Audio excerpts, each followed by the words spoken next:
মনের মধ্যে যে যে একটা আহ, তোমাদের মধ্যে যেমনই ঘটনা ঘটে থাকুক সেটাকে নিয়ে গিল্টও ফিল করছে, মানে কিছুটা নিজেকে এটাই মনে করছে যে ওই ওই মানে ওই ঘটনাটা কেন ঘটলো, বা ওইটা না ঘটলে কি হতো, বা পরিস্থিতি এমন খারাপ কেন হলো, বা পরিস্থিতি এতটা তিক্ত কেন হলো।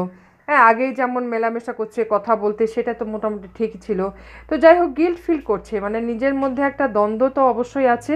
এবং এখন ওরা যেটা পরিস্থিতি সেটা হলো নিজের দায়িত্ব কর্তব্য, নিজের পরিবারে কিছু দায়িত্ব কর্তব্য নিয়ে ব্যস্ত আছে বলে তোমার সাথে কন্ট্যাক্ট করতে পারছি না।